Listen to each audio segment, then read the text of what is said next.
si alguien te dice que existen verdades eternas.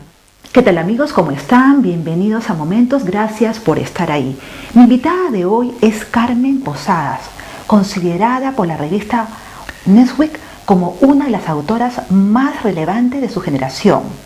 Ha ganado muchísimos premios literarios y de periodismo, además es consejera de la Universidad Europea de Madrid, donde existe la cátedra Carmen Posadas. Por estos días se encuentra promocionando La hija de Cayetana, su más reciente obra literaria. Muchísimas gracias, Carmen, por aceptar la entrevista. Ha sido un placer, realmente. Gracias. Y no es una frase. Gracias.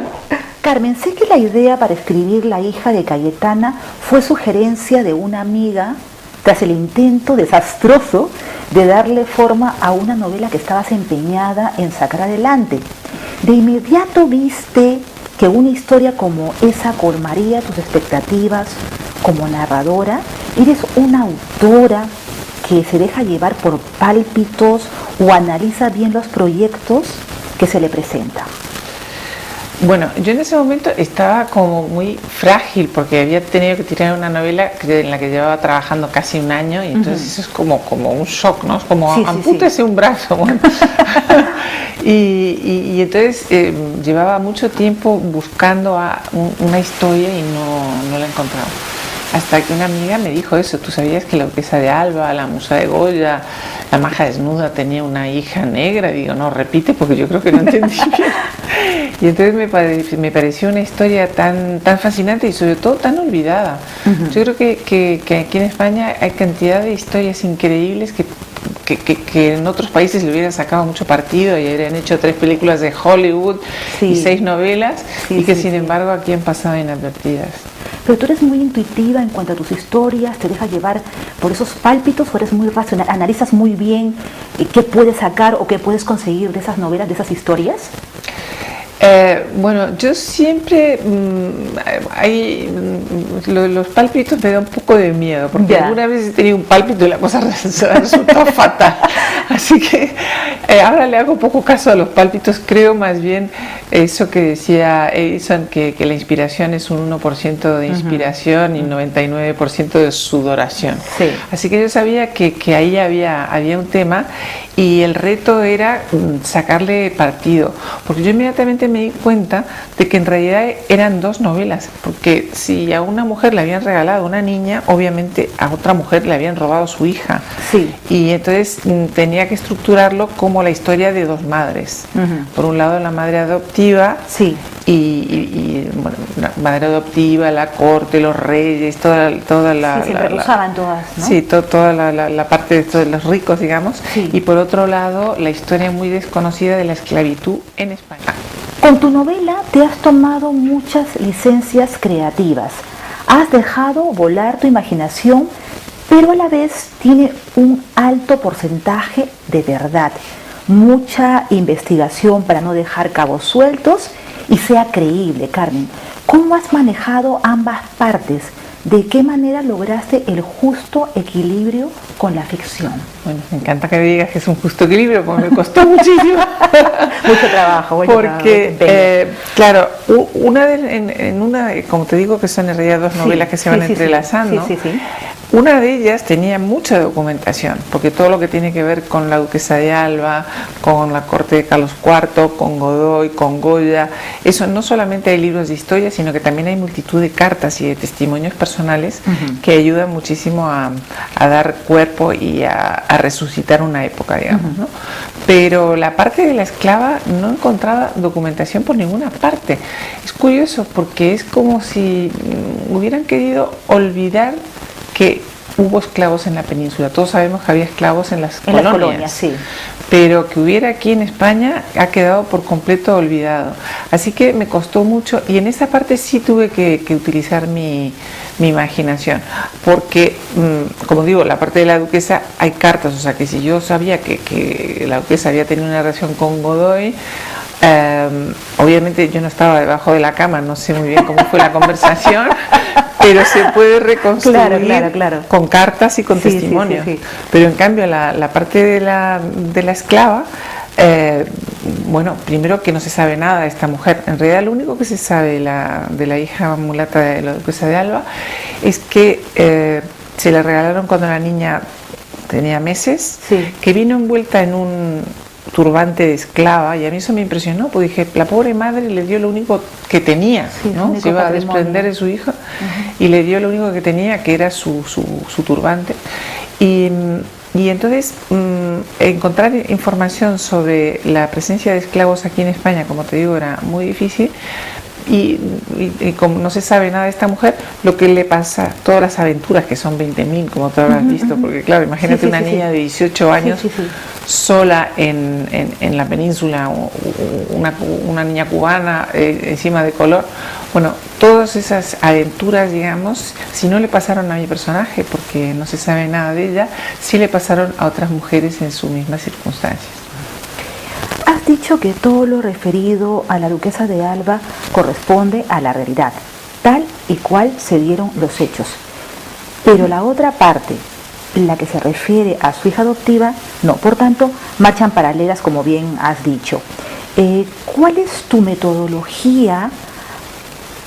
¿Sabías desde un primer momento de qué forma iba a empezar y culminar la historia? ¿Todo bien trabajado en tu cabeza? ¿Nada dejado a la improvisación, Carla? Bueno, yo soy el caos ambulante aquí. Yo empiezo la novela y no tengo la más remota idea de lo que va a pasar, ni quiénes son los personajes, ni qué es lo que van a contar. En este caso es un poquito más fácil porque los personajes históricos son los personajes históricos, eso no lo puedes evitar. Pero yo empiezo con una escena, y en el caso de esta novela la escena es cuando la duquesa de Alba le entregan a esta niña y el marido se queda asombrado, porque claro, lo último que se puede imaginar es que iba a adoptar una niña negra. Imagínate el escándalo. En esos tiempos, ¿no? Claro, el sería incluso un escándalo en esta época, imagínate en el siglo XVIII. O sea que lo único que tenía era esa primera escena. Y después sabía que la novela tenía que terminar con la muerte de la duquesa. Ella muere muy joven, con apenas 40 años y en circunstancias muy extrañas. Por eso dio pábulo a todo tipo de rumores, si la asesinaron, si se envenenó. Una conspiración, sí, ¿no? muchos rumores. O sea que lo único que tenía es esos dos datos. Y entre la escena de la llegada de la niña y la muerte de la duquesa, hice lo que siempre cuenta Borges que hace en sus novelas, que él dice que tiene el principio y tiene el fin, y como un equilibrista tiende una cuerda a lo largo del precipicio hasta llegar al otro lado. Pero ¿te balanceabas bien? ¿Hubo ahí un conato de caída? Cada rato me caigo. Pero te obsesiona en ese sentido el encontrar el hilo conductor, que todo sea creíble. ¿Eso te cuesta mucho? ¿Te preocupa demasiado? Siempre pienso que voy a fracasar, porque yo soy muy pesimista. Siempre pienso, no me digas. Esta vez me caigo del alambre, esto no tiene remedio. Pero es curioso porque yo tengo una escuela de escritura por internet con mi hermano. Sí, una de las cosas que estoy más orgullosa, porque llevamos 5 años, hemos tenido 5.000 alumnos, muchos de ellos con obra publicada, y es una gran satisfacción poder ayudar a otras personas a cumplir su sueño, ¿no? Porque bueno, yo he tenido esa sensación, y poder ayudar a otras personas que también han querido ser escritores y lo han conseguido. Y entonces siempre le digo que la literatura tiene algo como de mágico. O sea, que yo que como te digo soy el caos ambulante, que no tengo más remota idea de qué es lo que va a pasar. Si de repente, imagínate que yo, por ejemplo, en el capítulo 3 pongo una manzana y dices, bueno, es que fulanito de tal estaba comiendo una manzana.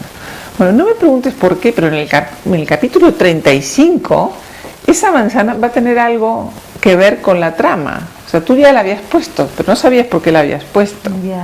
Y entonces por eso digo que la literatura tiene algo de mágico. Yo creo que, para no ponernos muy esotéricos, ay, no puedo creer. Ya la vamos a tener que cortar otra vez. Esto es tan espontáneo, así que continuamos con la entrevista. Yo sé que eres una persona muy ocupada, demandan tu atención, así que continuamos con la entrevista. Bueno, Pues para no ponernos muy esotéricos, yo creo que en el fondo todos tenemos en la cabeza la historia, aunque no lo sepas de modo consciente. Hay una frase de Miguel Ángel, el escultor, que él habla de la escultura, pero que a mí me parece que es extrapolable a todas las artes y en concreto a la literatura. Dice Buonarroti que esculpir no es nada más que descubrir la maravillosa obra de arte que yace dormida en el bloque de mármol, y que tú lo único que tienes que hacer con un cincel irla descubriendo, que ya está ahí. Claro, y te dejas llevar, tú te dejas llevar, ya está la obra de arte allí. Sí. En el siglo XVIII, marco histórico donde se desarrolla la vida de Cayetana de Alba, la mujer, al menos la perteneciente a la clase social alta, tenía mucha presencia, voz y poder. Se tomaba en cuenta su opinión e incluso era considerada sabia. ¿Qué pasó luego, Carmen, con ese rol protagónico? ¿Cuál fue el detonante de la cuesta abajo?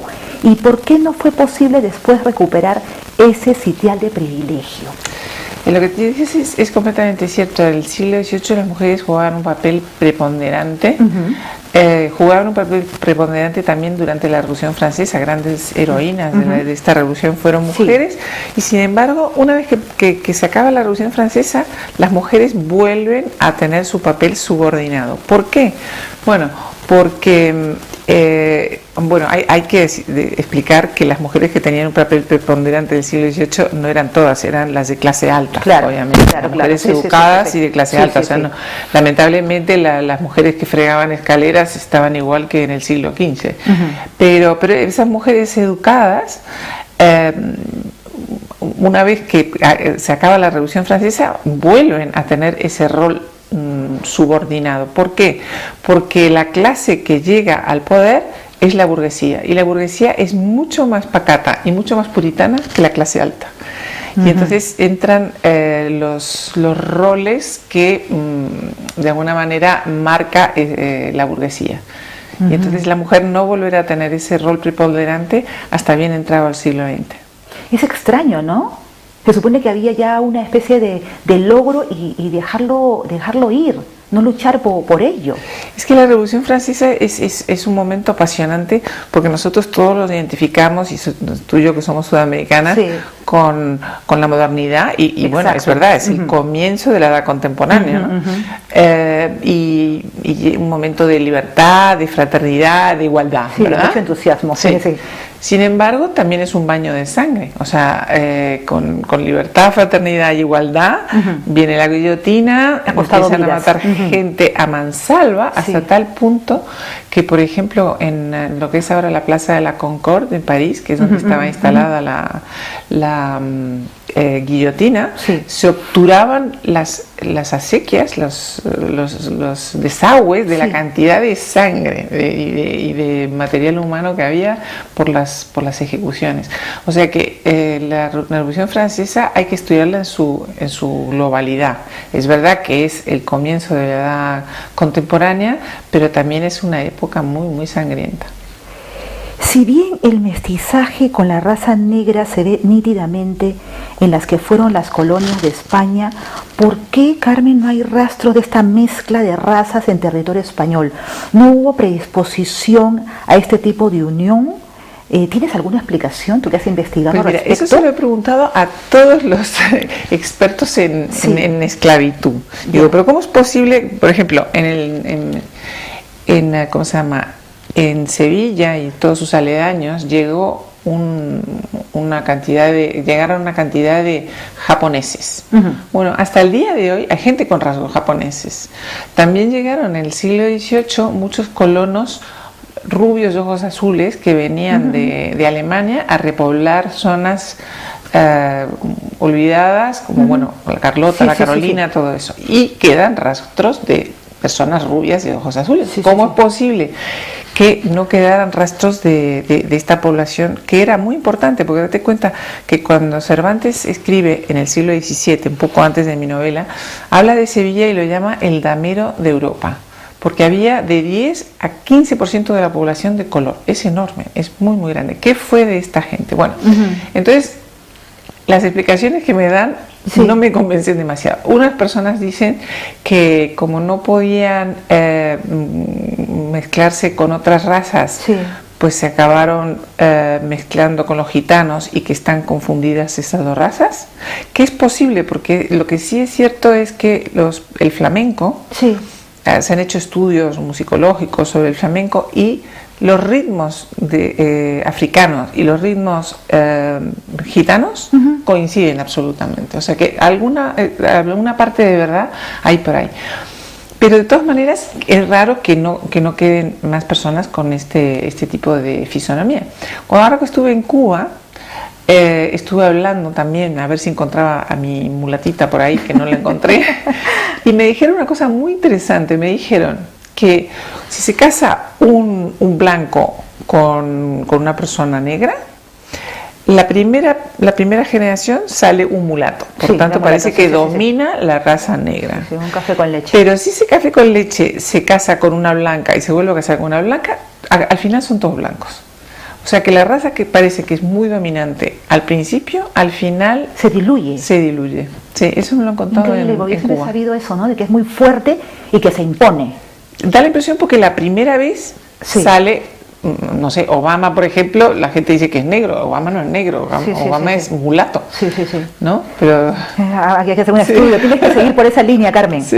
En tu novela hay una serie de situaciones que han llamado la atención de tus lectores, como por ejemplo el papel dado al pintor Goya siempre a los pies de Cayetano, haciendo lo que sea por ella, pero sin esperanzas de ganarse los favores amorosos de su dama.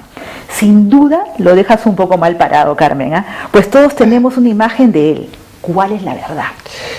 Bueno, aquí la tentación muy grande, cuando escribes una novela, es falsear la historia y contar la historia bonita que todo el mundo quiere que cuente, ¿no? A la gente le hubiera gustado más pensar que la duquesa de Alba tuvo una historia con Goya y que la pintó desnuda, en fin, todas estas cosas.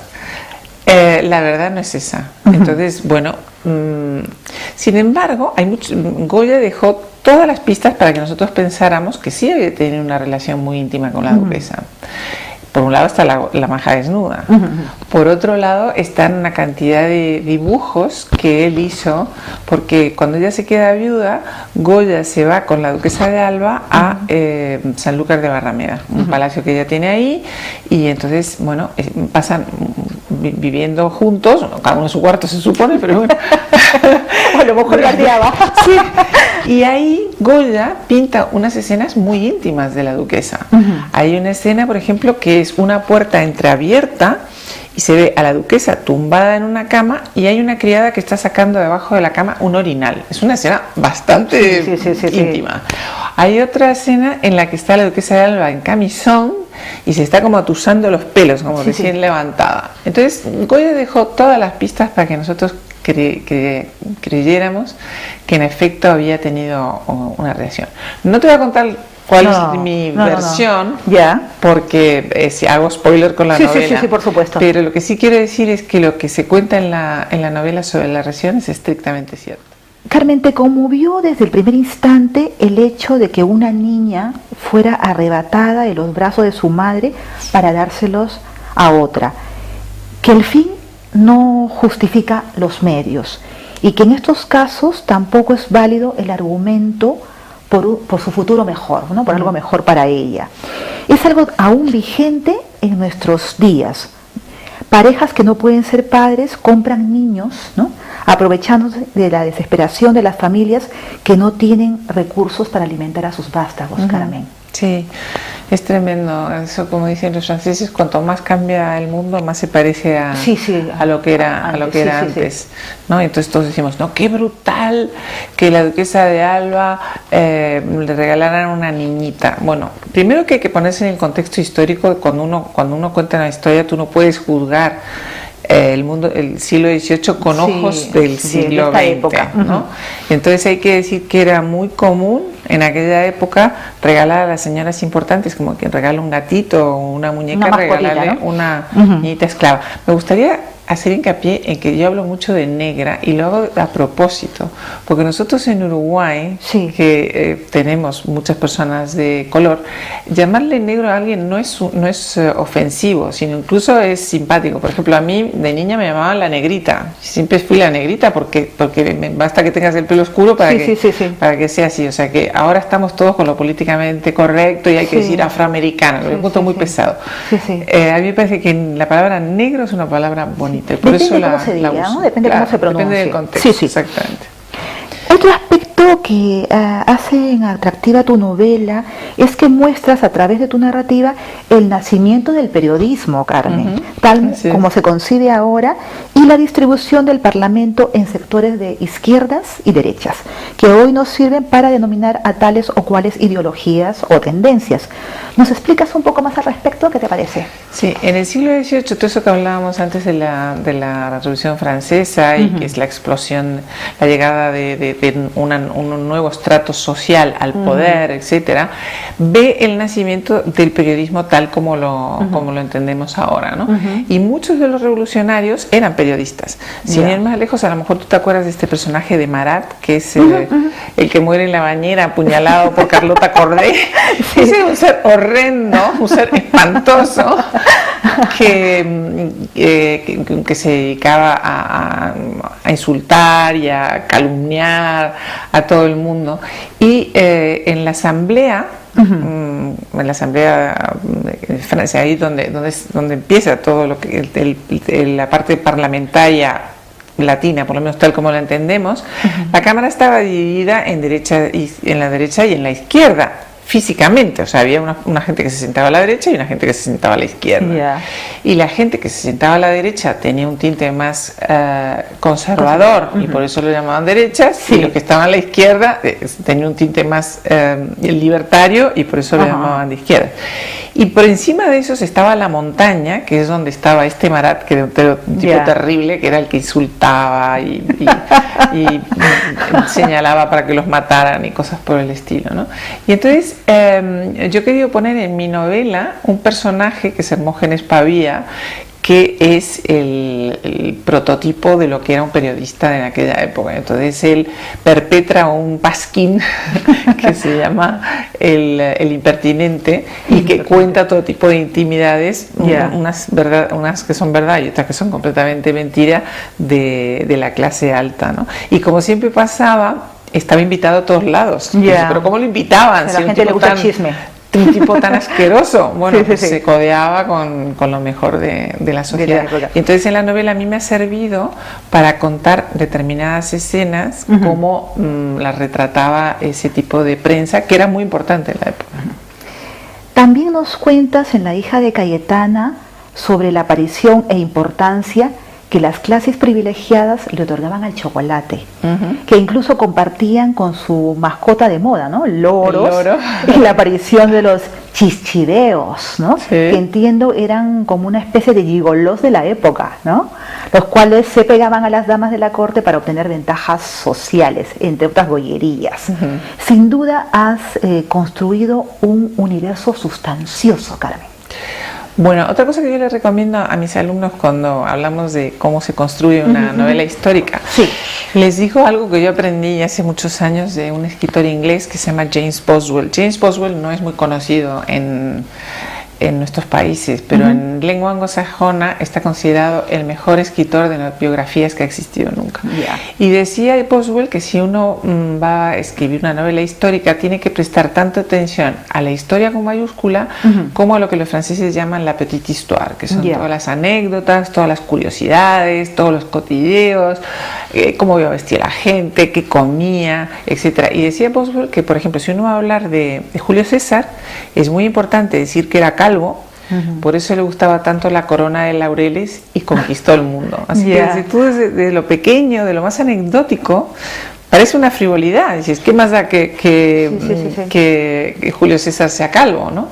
pero si le gustaba tanto la corona de laureles, ya cambia la cosa. Ya, ¿no? Claro. Y entonces la novela está pensada así. O sea, yo hablo de cosas que aparentemente parecen frívolas. Cómo se inventó la dentadura postiza. O cómo se inventó el sándwich. O cómo fue el descubrimiento de la vacuna. Todo ese tipo de cosas que se cuentan en la novela ayudan a entender una época. Asimismo, confesaste que te hubiese gustado ocuparte un poco más de las mujeres bandoleras. También en lo malo estaban aventajadas las mujeres de ese siglo, Carmen. Cierta zona de Madrid estaban tomadas por estas féminas que a punta de navaja cometían sus fechorías y eran el terror de las caravanas nocturnas. Increíble, ¿no? Es impresionante. Sí. Bueno, hay que decir que para ir de Madrid a Andalucía te jugabas la vida directamente, porque no solamente había bandoleras, había bandoleros también. Las bandoleras eran especialmente crueles. Sí. Eran mujeres que se habían tenido que echar al monte, muchas de ellas empujadas por situaciones personales terribles. Pues había, por ejemplo, era muy típico mujeres a las que las violaban y entonces las estigmatizaban. O sea, encima que te violan, te estigmatizan en tu pueblo. Sí.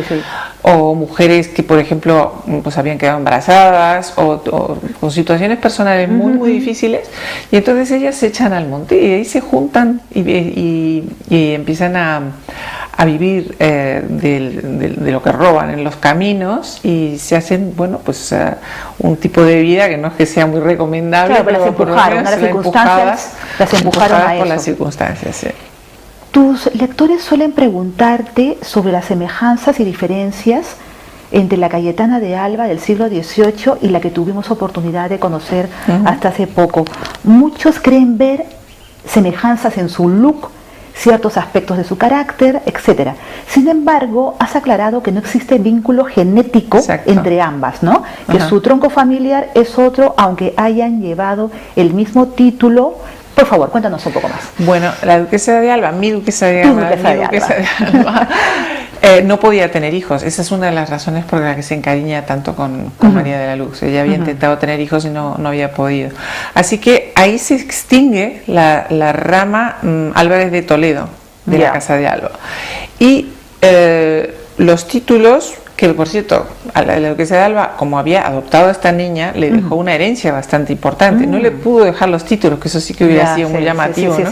Una duquesa de Alba negra se estaría comentando hasta el día de hoy, pero no pudo porque las adopciones en el siglo XVIII no eran exactamente igual a como son en la actualidad. Pero bueno, el título pasa al hijo de una prima segunda de la duquesa de Alba. Y entonces por eso digo que no hay lazo sanguíneo entre la duquesa de Alba actual y la duquesa de Alba de aquella época. Se parecían mucho, y yo creo que una de las razones es porque tenían circunstancias personales muy similares. Las dos eran hijas únicas, las dos se quedaron huérfanas muy jóvenes. O sea, la duquesa de Alba que nosotros hemos conocido, su madre prácticamente muere cuando ella es un bebé. Mi duquesa de Alba, su padre se muere cuando ella tiene 8 años y su madre se casa sucesivamente, con lo cual tampoco se ocupa mucho de ella.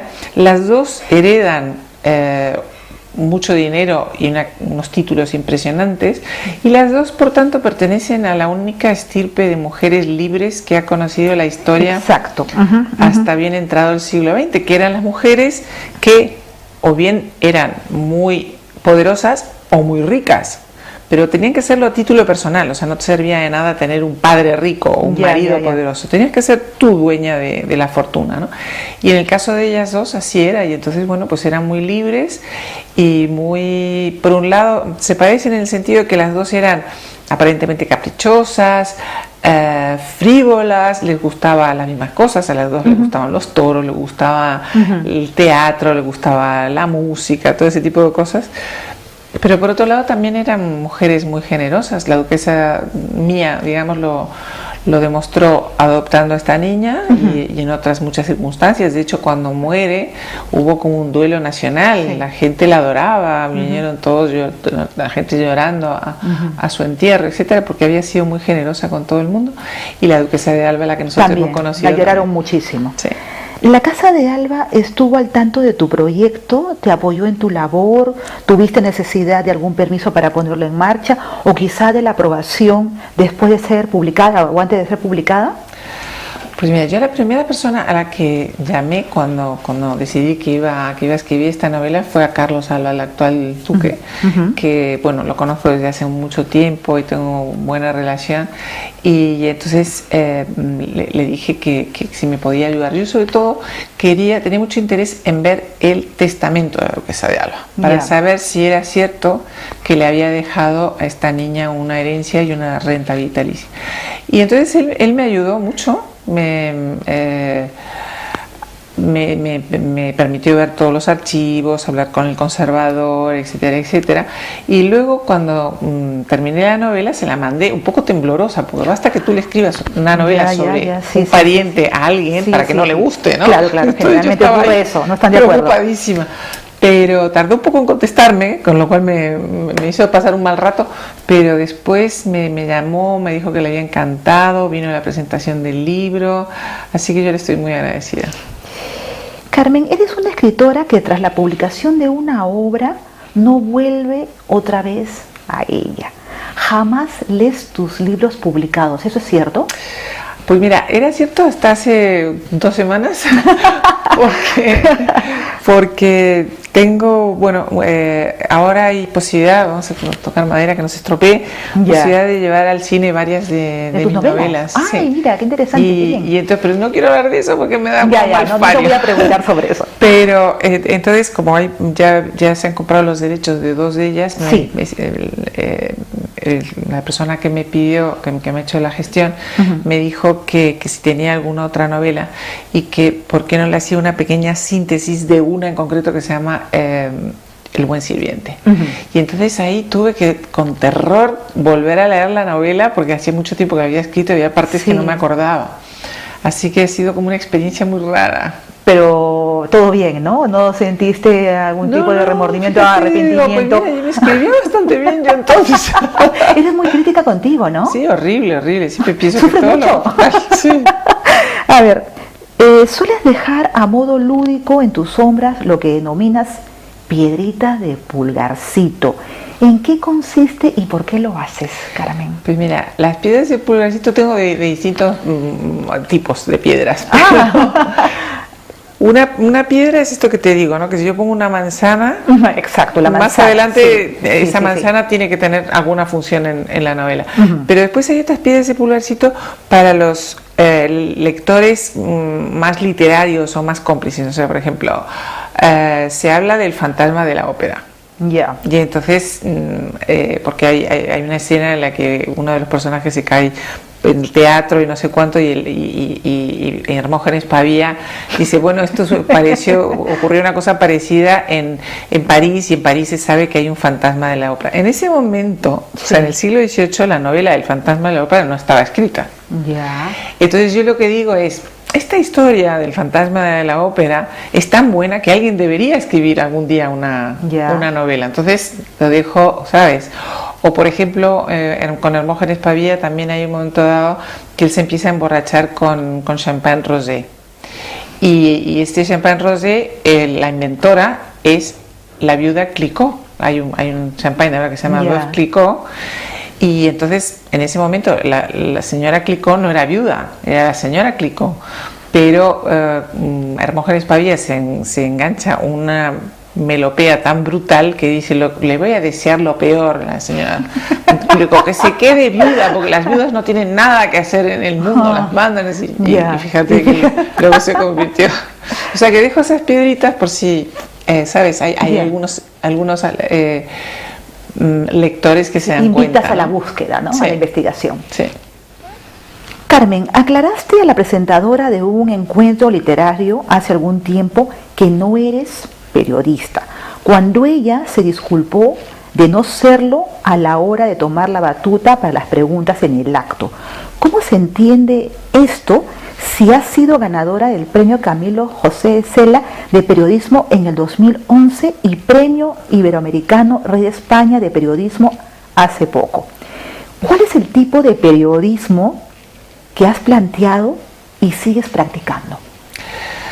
Bueno, primero tengo que decir que tengo un enorme respeto por la profesión periodística y no me gusta nada el intrusismo, pero yo hago un tipo de periodismo que se parece más como un testimonio personal. O sea, yo tengo una columna en el XL semanal en la que escribo cada 15 días y entonces es como una reflexión de lo que yo pienso sobre lo que está pasando, ¿no? Entonces, pues no sé, ahora estamos con el acoso sexual, ¿no? Todo esto que se ha destapado con Weinstein. Bueno, pues entonces hago una reflexión sobre eso, o hago una reflexión sobre Cataluña, pero no desde el punto de vista político, sino desde el punto de vista sociológico, ¿no? Cómo está afectando esto a las familias, ¿no?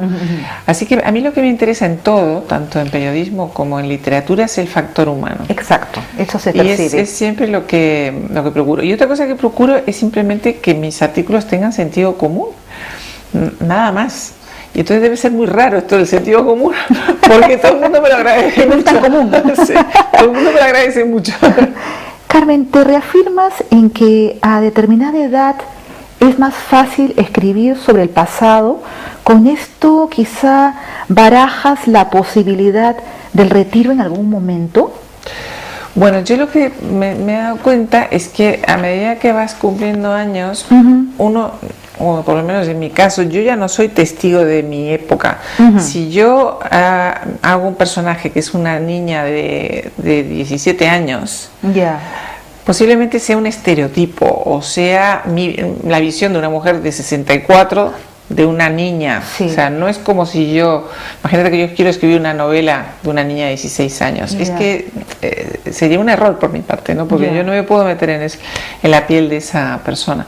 Por eso es por lo que dice Vargas Llosa, y además yo creo que tiene razón, que a partir de determinada edad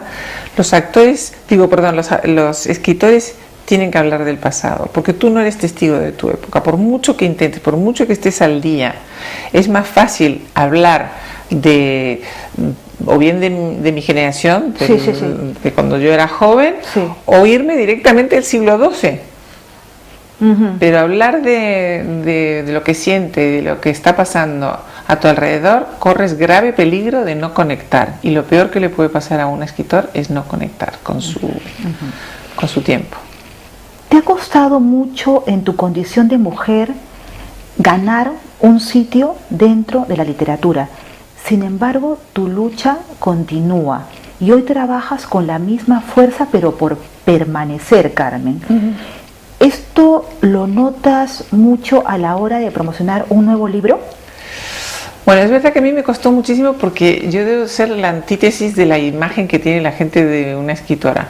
Eso ha cambiado un poco porque ahora hay escritoras de aspecto físico muy variado, ¿no?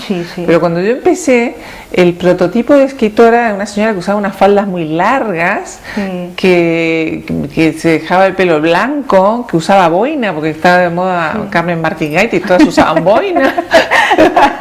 Y entonces yo no daba el prototipo para nada, ¿no?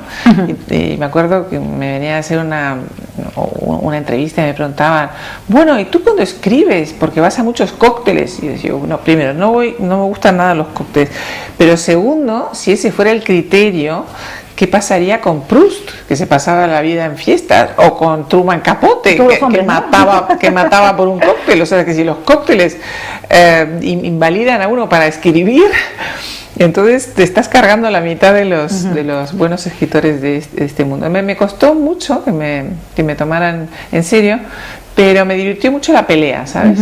Yo siempre tuve muy claro que si tenía una actitud coherente y lo que hacía tenía un mínimo valor, tarde o temprano me lo iban a reconocer. Pero aún ahora que ya tienes un lugar, te has hecho un hueco en la literatura, eres muy importante, muy reconocida, tienes que seguir con las giras de promoción, ¿no? Para que no te olviden, para estar siempre vigente, hay que trabajar todavía. Eso ha cambiado mucho porque antes tú escribías un libro, dabas 3 o 4 entrevistas y hasta el libro siguiente no tenías que hacer nada de promoción. Pero ahora el libro dura tan poco en las mesas de las novedades que un libro que te ha costado 1 año o año y medio, o hay gente que tira 10 años escribiendo un libro, si tú no apoyas ese libro, corre grave peligro de pasar inadvertido. Y entonces, bueno, pues hay que hacer tanta cantidad de propuestas literarias de toda índole. Claro, terrible. Y además es implacable. Yo te digo, tienes 1 semana para que tu libro despegue. Si no despega, estás muerta. Y la competencia es dura, sobre todo con los mediáticos, ¿no? Exacto, sí. Además eso es terrible. Cuando vas a la feria del libro, ves una cola de 7 kilómetros y dices, ¿qué será? ¿Será un premio Nobel? ¿Será un intelectual increíble? No, es un bloguero. Bueno, blogueros. No. Sí. Los piropos terroristas, Carmen, te siguen acechando. ¿Cómo contestas ahora? Bueno, tengo que explicar un poquito qué es el piropo terrorista porque si no van a saber. Y lo voy a explicar con un ejemplo que yo he sufrido esta misma situación, pero para no hablar de mí voy a hablar de otras personas. Había una escritora muy conocida en España en los años 60-70 que se llamaba Montserrat Roig. Y entonces un día fue a hablar con Josep Pla, que era un gran pope de la literatura catalana, y le fue a decir, no, maestro, porque a mí me gusta mucho escribir, bla, bla, bla, bla. Entonces Josep Pla le escuchó así muy atentamente y dijo, y señorita, ¿y usted por qué quiere escribir con esas piernas tan bonitas que tiene? Entonces eso es el piropo terrorista, o sea, te están halagando o te están ponderando una parte de tu físico para decirte al mismo tiempo que no sirves para esto, ¿no? Yo lo llamo eso, te alaban pues eso, las piernas para dejarte en evidencia con respecto eso es una especie de nocauga, ¿no? De inteligencia, ¿no? A tu capacidad, ¿no? Sí, por suerte ahora ya no hay tanto piropo terrorista. Carmen, hace unos días abandonaste las redes, nos ha sorprendido a todos. ¿Qué ha pasado? Pues mira, me da la sensación de que estaba siendo muy injusta con mis amigos de Facebook. Ya. Porque la gente, bueno, me contactaba, me decía cosas agradables, algunos me decían cosas horribles también, pero bueno, eso no lo voy a tener en cuenta. Pero encajas bien, sí, aparte que eso sí les contestaba, o sea, los antipáticos les contestaba siempre, no piensen que me hacía la loca, pero no va nada con mi carácter. Yo soy una persona muy solitaria, estar interactuando con el resto de la humanidad permanentemente me desasosiega y me preocupa, y además yo tenía la sensación siempre como tú sabes cuando en el colegio no has hecho los deberes, no he escrito a los facebookeros y entonces bueno, al final he decidido que hasta que me cambie de actitud yo y que sea más sociable y sea capaz de cultivar ese magnífico y maravilloso jardín que es Facebook, pues te dejas la posibilidad de volver, ¿no? De un retorno. Sí. ¿Cómo te ves, mejor dicho, cómo ves tu futuro literario a mediano y largo plazo? ¿Con qué sueña una escritora tan respetada y exitosa como tú, Carmen? Bueno, ¿sabes lo que pasa? Que con cada libro uno se la juega, pero me la juego yo y se la juega García Márquez y Borges y todo el mundo. O sea que puedes haber tenido mucho éxito con un libro que si el siguiente, por lo que sea, no gusta, estás muerto. Y además ahora no te dan muchas oportunidades. Antes un escritor que no había tenido un éxito fulgurante, pues siempre conseguía un editor que lo publicaba, etcétera, etcétera. Ahora, como todo se mide con la cuenta de resultados, ¿cuántos libros has vendido? Si has vendido menos de 10.000, vas a tener muchas dificultades en encontrar un editor. Y entonces esto es muy injusto porque realmente hay algunos grandísimos escritores que están un poco por delante de su tiempo y que quizá ahora no tengan éxito, pero que más adelante les van a reconocer su talento. Hoy día eso no es posible porque estás muerto. O sea, si vendiste 200 ejemplares de tu primer libro, es muy difícil que te publiquen. Si no triunfas a la primera, se acabó. Sí, y además lamentablemente antes existía el éxito literario y el éxito comercial y no se confundía una cosa con otra, o sea, nadie confundía, no sé si tú llevas suficiente tiempo en España como para saber quién es Marcial Lafuente Estefanía. Yeah. Marcial Lafuente Estefanía era un escritor de novelas de esas del oeste que escribió 500 novelas del oeste, ¿no? y que por supuesto era el escritor que más vendía en España. Nadie confundía a Marcial Lafuente Estefanía con, ¿qué te digo yo?, con Sánchez Ferlosio, ¿no? Eran dos tipos de... Pero ahora se confunde mucho el éxito comercial con el éxito literario. No me has dicho de tus planes de futuro. Planes de futuro. Bueno, ahora he empezado una novela nueva. Y estoy en ese momento horrendo que no sé si es una porquería o es una obra maestra. y bueno, me estoy muy agobiada porque hoy día los escritores, como comentábamos antes, que tenemos que hacer mucha promoción, tenemos una vida a dos velocidades. O sea, por un lado escribir es un acto muy solitario y necesita mucha reflexión y mucha introspección. Y por otro lado, también tienes que ser un showman y vender y dar clases y dar conferencias, ir a clubes de lectura. A mí al principio me costaba mucho porque yo soy muy tímida y para mí era un esfuerzo sobrehumano. Pero me ha venido muy bien porque me he vuelto simpatiquísima. Yo antes no era nada simpática y ahora... A lo mejor interpretas un papel, ¿no? Sí. Bueno, ¿sabes lo que he descubierto? ¿Qué? Que para hablar en público hay un truco infalible y es decir la verdad. Porque antes, no sé, imagínate, te preguntaban, ¿qué estás leyendo? Entonces tú decías, pues estoy leyendo a Kierkegaard y al mismo tiempo estoy aquí con... También tengo en la mesa de luz a Spinoza y a Demóstenes.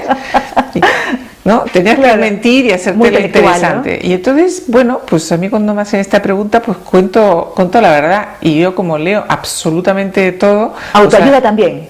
Autoayuda también, libros espirituales de esa índole, ¿no? No es lo que más me gusta, pero algunas veces lo tengo que leer por bibliografía o por alguna otra razón, o no porque voy a presentar un libro. Y entonces un día me preguntan qué estoy leyendo y digo a Heráclito, y al día siguiente a lo mejor te digo a Marcial Lafuente Estefanía, ¿sabes? Y bueno, he descubierto que cuando cuentas la verdad conectas mucho más con la gente. Carmen, ha sido un placer, muchas gracias por recibirme en tu casa, ha demorado un poco esta entrevista, pero realmente lo he disfrutado mucho y espero que tú también. Pues yo lo he disfrutado muchísimo, te lo estaba diciendo antes, que son unas preguntas diferentes y estupendas. Muchas gracias. Gracias, Carmen. Muchas gracias por haber estado conmigo, amigos. Hemos gozado de la magia, la simpatía y el carisma de Carmen Posadas. Espero que la entrevista haya sido de vuestro agrado. Soy Elga Reategui y nos vemos pronto.